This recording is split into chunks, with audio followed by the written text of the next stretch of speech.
in the Wardy Open qualifier and did actually manage to qualify, looking very convincing in a lot of his games. So interested to see how this is going to go. Let's do this as we have to the bottom left-hand side of the map. Our teal Protoss player. It is going to be Socke. Socke. Socke. Sock. Sock's not right, I know that much at least. To the bottom right hand side, a new guest pick from up number 1 here. We're going to have our red Zerg player, now part of Expert Esports, his new team, announced today. It is Bly. Expert Esports, formerly known as Acer Esports or Team Acer. It's the same people behind the organization or so, I believe, as far as I'm aware. Something like that. It's like the same organization under a different brand nowadays, so I'm just going to see how he performs under them. Would be great for him to qualify for an event on his first performance. Of course, maybe have a hatchery coming down. Wow, okay, so hatchery's going to come down right at the other side of the map here. So hatchery coming down, this is interesting. As a gateway comes up down to the bottom left hand side. So hatchery coming down, proxy hatch against a Nexus first. Well, I mean, as Socke comes across the map, he's going to immediately start to realize that there is not going to be a an expansion in Bly's base, so immediately he may start to worry and concern himself with what this is going to be. Bly, on the other hand, in the meanwhile, is going to be fairly content with how this is going so far. I mean, a Nexus first means a Cyber Core is maybe a little bit more delayed than it could be, and little things like this. That being said, there will be 2 gateways up very early, which maybe make a bit of a difference here. I'm not too sure if kind of multiple kind of gateway units helps too much against the proxy hatchery. Usually it's more so just getting a wall up in time and getting kind of a mothership core out and stuff like that, and kind of tech-based units like an Immortal to bust through any spam crawls, etc. We do see going through the bottom side of the map a single drone just going to be coming across. I'm just going to be dropping down a spine crawler here, so drone is going to drop down a spine crawler too, and there we go. See, these drones saw the spine crawler up, so Socke, he's not actually seen the hatchery on the lower ground just yet. Now he sees it, now he sees the spines as well. Let's see how he's going to respond to this. As we see, 2 Lings already getting in, already killing off 1 probe, and a second probe going to go down as well. Probe's pulled from the main base to protect against this.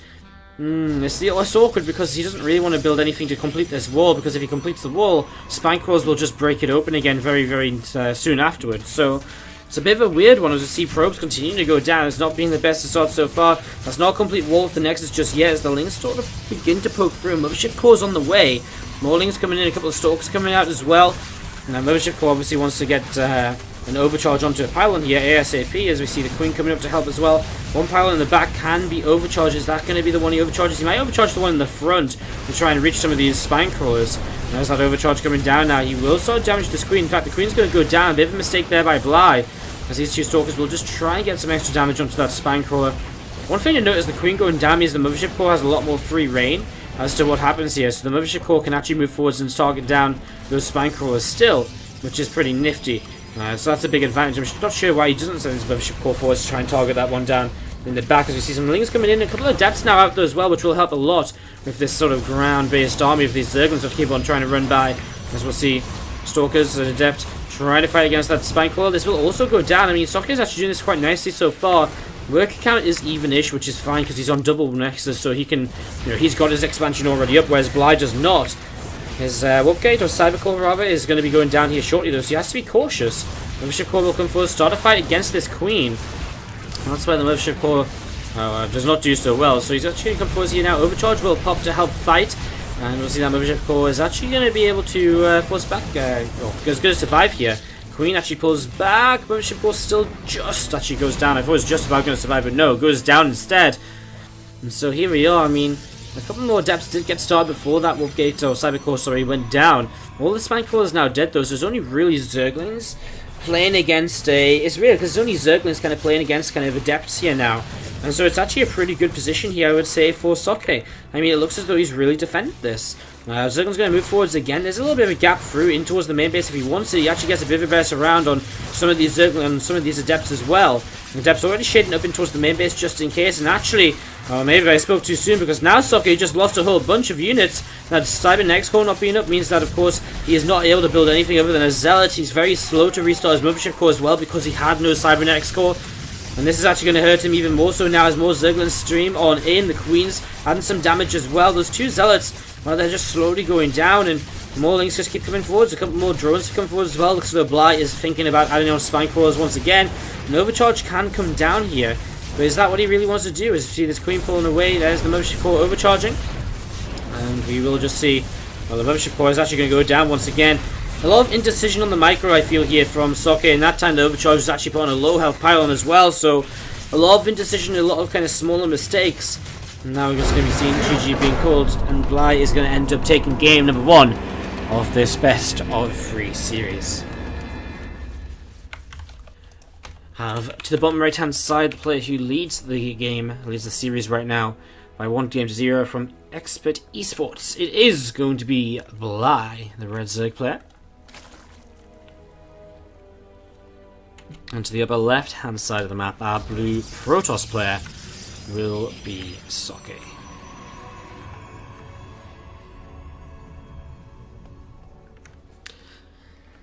Alright, so as we set up into game number 2, let's see if Bly is going to give us a bit more of a standard opening. Looks so the answer is, well, perhaps not, because he rolls his drone immediately. The thing is, this drone isn't moving out on the map early enough to proxy hatchery efficiently. So maybe is he just going to take an expansion somewhere? Or like, you know, what is his plan? Because you can see here in just a few moments' time that I mean, you see here this drone coming around the side is going to be pushing up the left side. He's just such a late kind of proxy hatchery, right? Because it's 450 minerals and a gas already taken before he puts the hatchery down. So that's a little bit interesting here. Intrigued to see if there's maybe a different way of doing this from Bly, whether it's just meant to happen or whether he just didn't send his drone out early enough. It's also a bad position to build spine crawlers in. It's quite far away. I guess it's pretty close to the natural, right? Alright, well, Bly just goes for a proxy hatch again. What went wrong for Socke in the last game? Well, I feel as though he was doing okay. Then all of a sudden his adepts were just a little bit too spread out and holding kind of different holes. If they were all clumped up together, I think the adepts would have been fine. But also not rebuilding the Cybernetics core sooner. He could have actually, he saw the Cyber core was dying. He could have built that so much sooner, or rebuilt it so much sooner. Then he gets 2 more Adepts instead of 2 more Zealots, and he actually gets the Mothership core back up quickly for another overcharge. And I think that makes a big difference there. So I think that was one of his bigger mistakes during that. As you do just see Probes just going to jump into an assimilator over here. A few drones coming across the map, so it's just going to be spine crawlers again. Queen will come out and obviously put a creep tumor down to help push this towards the front. As we see an adept now on the way out of Socke, and well, the Mothership core is also on the way up too. Now this time, he has spotted this and figured it out. So he's got a Zealot out early. He's going to bring it over to start working its way against the spine crawler here. First Zergling is starting to be made. Ooh, he doesn't actually cancel that spine crawler. That's a big deal because not only does he lose the minerals from it, but he's also going to have to kind of send another drone all the way across the map now, instead of just being able to rebuild it here like this one. So that's a big mistake. As these 2 Zerglings are going to come out, going to try and buy some time on that spine crawler to help it finish up. As we are going to be seeing the Lings, they just want to try and buy as much time as they can. And actually they're going to get a little bit of a surround of the Zealot. The Zealot might go down here. More Lings coming across the map. Oh, does he let that spine finish? It's very low health. He will let it finish. And we're going to see another drone made and now building at the front as well. I feel as though this first spine crawler will go down, but it will buy him the time to get the other spine crawlers up. So that's something which we'll see here as we see a forge down. So he's actually going to build cannons to try and fight against this. Very interesting kind of way to try and defend this, I feel. As we see this Queen of Spine going to have a pretty good time against that Adept in a moment. And that Adept does go down. Probe goes down as well. Mothership Core will help to kill off the spine crawler. The more spine crawlers are going to get ready to come forward here, and these ones are going to be full of health, ready to fight, as we'll see. Obviously, again, the cannons are somewhat important in this, but actually this first cannon is already taking a lot of damage down to... Well, it's lost his shields already, although there isn't much of a follow-up against it. As we will see an overcharge in range of this spine crawler. It's a pretty big deal. That spine's going to go down. Wow, big mistakes by Bly. A little bit of micro mistakes from him in this execution. And this sort of build is all about execution. You know, you have to make sure you do it correctly. If you don't, then you will be punished. You will lose units, and it just won't work out for you. So... and we've seen that spine crawler pushing a little bit further forwards. A couple of cannons, of course, trying to push those queens back as well. As we do see, obviously, Bly just trying to break this position right now, trying to break through the front. Thank you very much, Roddy, for the host. And hello, everyone, from Roddy's stream. If you joined us, you just joined us for the WCS Copa America Intercontinental European Passport Qualifier Day 1. It's quite a mouthful. And we are in the losers bracket right now. There's a double elimination bracket. The upper half of the bracket, the top half of the winners bracket is more or less over. There's a couple matches left there, which you'll probably catch on Base Trade. But we're going to be bringing you games from the losers bracket right now, as we're going to see. Bly is currently trying to break Socke. It's the second game in a row. He's proxy hatched. As he takes down the cannons at the front. There's plenty of gateway units here, though. Mothership Core does go down, but not before the overcharge comes down to buy a bit more time. 2 more spine crawlers building here once again. So a couple more spines going to be coming up, and they'll be moving forward to try and help push their way through these gateways, this forge. I mean, we find ourselves again in this sort of situation. I mean, obviously this time, the Cyber Core, the gateways up here are in a much safer position. But Bly is still starting to push his way through. Mothership Core has been rebuilt. Does he overcharge though? I mean, what does he actually do? There's Queens with plenty of transfuse energy available. Another cannon trying to build to the side. There's the Queens. Oh, nice force field actually catching one of the Queens with energy in there. That's Spine Core taking some damage too. Does transfuse it up. Does go down though in the end anyway. And again, just has to pull the spines back. The Mothership Core, the overcharge is continuing to help and be a big part of this defense. As we do see Socke, he's still in sort of a position where, I don't know actually, I mean, it's very hard to say how this is going to go. I kind of thought Socke had held off last time around, but then all of a sudden out of nowhere, Bly just runs in and has too many units. This time Socke looks to have like his units clumped up a little bit better. They're not spread out, and that will help the sort of, help kind of stop the sort of thing that we saw happen last time from happening. He's also able to mine from his natural expansion this time. Just in general, actually, the way that Socke is set up, because of the map layout, actually more than anything, it's a lot easier for him to defend on this map, I think, than other maps. There's a nice save on the Overlord. The high ground vision is somewhat important to make sure units just don't pick away at the spine crawlers for free from up there. As you're all going to be seeing these spines continuing to poke and prod. Creep Tumor doing a bit more, taking a bit of damage as well, so Creep Tumor does go down here. The ceiling's going to try and break on through. They're going to go in. There is an overcharge available. A couple of sentries do drop force field. One sentry fell. Nice force fields, so it's going to keep those Zerglings in, and Bly just continues to lose so much here. Socke looking as though he's going to make the defense here in game number 2. I mean, at this point, he's up by 13-ish workers. He's got a lot of army supply as well. He's really stabilized so much more than he did in game number 1. It's a completely different sort of situation to game number 1. And it's a solid defense this time around. I mean, the question I'm starting to ask myself now is, if we go to a game number 3, does Bly proxy hatchery for the 3rd game in a row? He just added on a Baneling Nest, by the way, as well. So he's going to go for like a Baneling Bust just to try one last time to break his way through this Protoss player, to break him and try and win this series 2-0. It is losers bracket, guys. The loser of this is out. Their WCS Copa America Intercontinental hopes are done. Well, I guess it's not Copa America Intercontinental, it's just Copa Intercontinental. It's still such a mouthful. Intercontinental is the bit that gets me. Like, there's so many syllables in that word. It's crazy to have a tournament title. Some more links coming across the map, guys. Some more Banelings actually going to finish morphing in a few moments' time. And these spine crawlers towards the front from Bly will be wanting to maybe push a bit further forwards here. And, I mean, this is kind of it, right? He's got the spine crawlers to help out. He's got some Banes to come in. And here we go. I mean, the Banes don't really connect on anything too much just yet. Nice force fields protecting that power for a little while longer. And as we do see, one power goes down. The cannon to the top side will be unpowered. The cannon to the bottom does fall. Spine's still here, kind of adding damage into this. And the spines maybe are the one thing that are kind of still keeping Bly, giving Bly kind of hope. He's actually killed off a lot of the Stalkers now because of the spine crawlers. These spine crawlers are doing way more than I thought they would. Socke sort of just keeps on moving through them. And Immortal, now that's what he needs, the 2 Immortals. Where have they been? He's got 2 Immortals all of a sudden. Bly sees them, he's like, GG. As soon as the Immortals are out, he just realizes that this is not going to happen. GG, and we are going to a 3rd game here. So there's game number 3 of this best of 3 series. Let's see if Bly is going to continue with his proxy hatch plays, or whether he's going to have something a little bit different up his sleeve here on King's Haven Station. As we have to the bottom right hand side from Expert Esports, the red Zerg player, it's Bly. And in the upper left hand side, our teal Protoss player is going to be Socke. Socke. I feel as though I always used to say Soccer, but now today I've been saying Socke a lot, so either way, tying the series up 1 game apiece here in the losers bracket of the EU Passport Qualifier. Now again, just to reiterate sort of how these qualifiers are going to work, so 2 players advance through the EU Passport Qualifier, 2 players advance through the NA Passport Qualifier as well. There's also server qualifiers which have 1 spot available each, and those server qualifiers will take place, I believe, in a few, I think it's Monday even. or Sunday, I think. I think it's Sunday where we have the server qualifiers. But the server qualifiers, basically, anyone can play in a server qualifier, but it's played on a specific server. So, you know, anyone can play on the EU server qualifier, but you have to play all your games on the EU server. So it's not ideal for, say, the SEA players, because they'll have a huge amount of ping. So there's multiple chances to qualify, basically 2 from the EU regional, 2 from the NA regional, and then 1 from the NA server and 1 from the EU server, which make up 6 slots.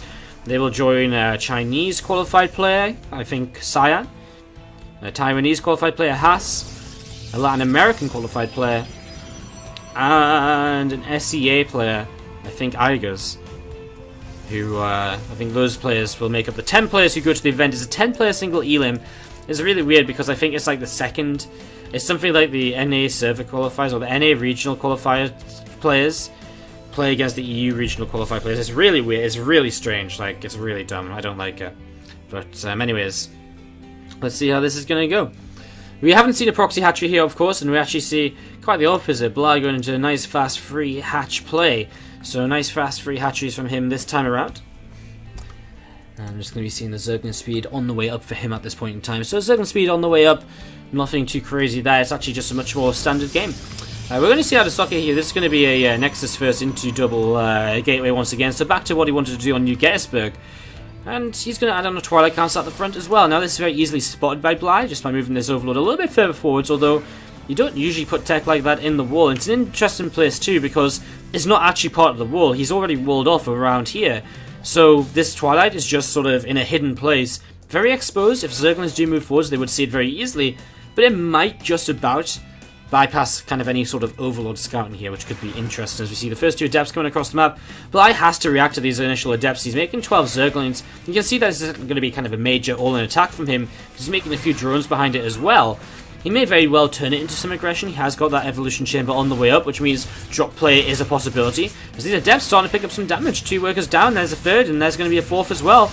And a 5th before these Adepts shade away, maybe even 1 more. She just targets down a Zerglin there instead. 1 Adept goes down, but some good damage done. 5 workers killed at the start of the game, some Zerglings forced. Socke finds himself actually 9 workers ahead very early on in this. And so these Zerglings, becomes very important for them now to maybe get some damage done with this dropping Overlord, which has just morphed in to the upper left side of the map. Now we're going to see 4 extra gateways added on from Socke, so he's going to go for a big Resonating Glaives attack, and this is huge because being already ahead on a worker count, going for an aggressive attack like this, is just going to look so well for him. However, on the other side of things, Bly is going to get into the main base, and he has a very high possibility of actually scouting all of those gateways and figuring out what is going on here. So as Bly gets in, this is going to become quite interesting, where when we've seen the Mothership Core pop out, there is a pylon in this main base. Bly is not going to be seeing all of these just yet. They will not run in far enough to see the gateways still. Oh, this is kind of bad for Bly, because again, he's just not picking up on the information, which he's actually so close to finding out about. He does see now 3 extra gates, so now he sees it. Now he should understand what this is going to be. My question becomes, though, again, he was a bit behind on workers initially. He's now still even on workers. Does he really have enough to kind of defend against so many Adepts warping in across the map? Well, I'm not 100% certain. I'm not 100% convinced. Maybe he does, maybe he doesn't. That's obviously what we're about to find out as this warpism starts to come down to the bottom right hand side. Some Zergling's going to run up here up the left side. Some more Zergling's going to run up through the center as well. And they're going to look to see what they can get up to. So, again, just another counterattack. I like it. Going to force his opponent to maybe warp in a bit more at home, focus at home, which can take away the attention from this attack at the front. Right now, Socke actually doesn't have that much. He has to warp in again before he really has anything to really contest his opponent. Look at this, Dark Shrine on the way. Socke realizing here that maybe his attack being figured out already isn't ideal for him. Is, oh no, big mistake. He shades right into these roaches. Socke, a huge mistake by him. And that's going to be Bly cleaning up those Adepts, no problem at all. His lings are still around here and there. They're getting cleaned up, but lost mining time for Socke, distractions. And that distraction may very well have been the reason he made that mistake of shading into the roaches. Big shockers. We're going to see Warpism come back in, saving one of those Adepts, but flies straight into a Spore Crawler. No! Socke is falling apart here in game number 3. It's a shame because, again, I think in game 2 it's very calm and collected. In game 1, I feel as though he was in a position where he could win from, but he just didn't quite have the follow-up he needed. And now here we are in game 3, and he really is just sort of falling apart left, right, and center. It's not been a good game for him, unfortunately, as we're going to see these Lings coming across. More depths will warp in to protect, but the thing is, he's stuck on 2 bases. He has started to make a few extra workers, and he is still contesting Bly in terms of the worker count. But as these roaches come across the map, how good are they going to be at kind of dealing with these, how good are these adepts going to be at dealing with so many roaches? DTs are here, actually, so actually 3 DTs warping in could be very, very monumental in terms of turning this around. Blair isn't finished just yet, and so without an Overseer, there's no mobile detection currently on the field for our player who certainly sends some Zerglings back across the map. He does have a Spore Crawler up in each mineral line, so as long as he has units in position, the Dark Templar should not be able to get so much done. And a few roaches and ravagers collecting together here as we do see War Prism lifting up a few adepts and DT again. Not going to get much done just yet. And Bly is just going to keep on making Zerglings. He wants to break the front. It's a very vulnerable front. I mean, the Robo Facility's in a very vulnerable position. The Twilight Council as well, though that's not going to really kind of change anything too major here. Nice cross of battles landing on a fair few adepts there. As we'll see him getting caught in a couple of force fields, but does pull back in time. Those roaches in the front doing the tanking to allow the Ravagers to really deal out the DPS in the back. I'm just going to see another couple of battles coming down, forcing the Stalkers to fall back now as well. Numbers are getting kind of a little bit lower here for Bly. We are going to see an Immortal popping out shortly. And Bly, this is where his kind of reinforcements would have been nice to have already kind of across the map, I guess. The Zerglings not here just yet. He does still manage to pull away plenty of units, able to pull back and pull in towards the centre of the map. Single roach going to get taken down very quickly. We're going to see the Adepts warping in already from the War Prism, as we're going to see. Ooh, Crosabal, actually we fed Crosabal there, just about missing. Unfortunately, as we do see Stalkers coming in, picking off one of those Ravagers. 20 more Lings being made, and Immortal being added on as well from Socke. We're just going to be seeing a Roach Speed continuing to come on up here. So Roach Speed continuing to come up, Link on the way as well. I'm just going to be seeing Socke just trying to recover in this game a little bit. He has set himself in towards a position where he can at least try to take a third base. But can he hold a third base? Can he take this into kind of a later stage of the game? That's going to be our question. See, as we do see this War Prism coming around the right-hand side now, going to go in towards the main. You're going to start dropping off a few units, see what it can get up to. You see Lings and Roaches catching a few Adepts out in the front, so taking down a few units there as these Immortals backing away. Continuing to pull back right now as we do see Adepts coming in towards the main base. I'm going to continue to get some further damage done. The Roaches continuing to trade here with these Adepts.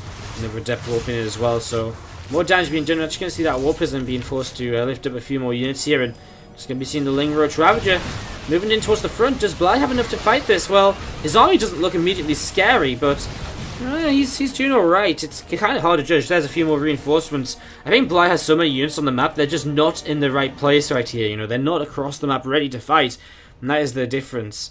As we're going to be seeing units gathering together, or not actually, we see Adepts coming back in towards the natural expansion. We're trying to pick off a few more units here. More drones continuing to drop down dead. So more drones dropping down dead. We see the War Prism off to the side. The Adepts actually shaded away in towards the main base, so maybe a few more workers going to be kicking down here. Socke has taken a worker lead. As his blink comes up, his Immortals continue to come out, his composition getting better and better. And this game is not over just yet. This could go any which way. Bly with a very strong army on the map right now, but the army of Socke getting stronger and stronger as time passes by, and with that, he does have the possibility of just taking a fight against this, and maybe, just maybe, I don't know why I keep repeating words today, but just maybe he does have that possibility of just having enough to maybe trade against Bly with a few good force fields, some good blink micro. Bly currently moves to the left-hand side, so he's going to look to take down these rocks. That's going to be awkward, actually. It's a very awkward kind of wall here from Socke to move through his natural in. So if he wants to move back to the left-hand side of his natural, he has to go through such a sort of he has to funnel himself through. He actually uses his blink to kind of try and get his units into a better position. Oh, this is a bit of a disaster, actually. I mean, you can just see from the positioning, it's not good. At the same time, Lings run into the third base. It's a well-executed attack by Bly. A classic 1-2. Hit you to the left, hits you to the right at the same time, and just tries to catch you a bit off guard. Lings getting away from that engagement as well. And I think Socke might want to rethink his wall here a little bit. I mean, again, he's just so clumped up. When he tries to move from the right to the left side, although now he is already on the left side, he's going to keep on committing down. Bly with a few meters on the way, though. He's just going into units which he feels are going to be able to end the game in the near future. Meters something which, at this point, are going to be able to get across the map, start harassing Socke, and force Socke to either go all in, or to sit back super defensively, continuing to try and defend against them. Neither option is really ideal. As you see, Mutas coming out, cleaning out the warpism in the main base. Obviously, therefore, they have been spotted now, as we begin to see what Socke's response to this may be. Again, lack of mobility and through this little kind of choke point here can also hurt against the Mutalists as the Mutas. They do gather themselves together, they start across the map, but I have plenty of roaches on the ground as well, so he still has a strong roach force too to help him deal with a potential counterattack of his opponent. And guess what, that's exactly what we're seeing as Socke moves through the middle of the map, though Bly's already across with these Zerglings coming across here, going to start trading with a few probes as well. And it's only a few worker kills, but it is still a few extra worker kills as the Mutas, they go in towards the main base. Overcharge here will deny them for the initial engagement, as we're going to see them coming in now towards the third. Probes are off the mineral line already, so worker damage being done. And so now for Bly, this really is just a case of cleaning this up. The sentry is very much so in the front of this army, getting taken down very quickly. Bly needs to try and target those down if any roaches and ravages that get caught in the front of the force fields. But honestly, it just looks as though there's going to be so much here. Warpin has to be careful if it's just up into Warpin mode. Some Biles will just drop onto it, he can't dodge them, and that's going to be the end of the Warpism. And well, actually, I'm surprised Bly hasn't taken down the Warpism, because he very easily could have there. He actually just decides to, well, he gets it in the end, but he decided to put some more Biles onto the Immortals and so on. At the same time, Mutas are still across the map. Socke down to 34 workers to the 64. I mean, this game wasn't really over when his attack failed, but it definitely put Bly into a good position, and Bly played it out well enough to take the victory in game number 3, and he is going to be moving on into the next round of today's Copa Intercontinental European Passport Qualifier.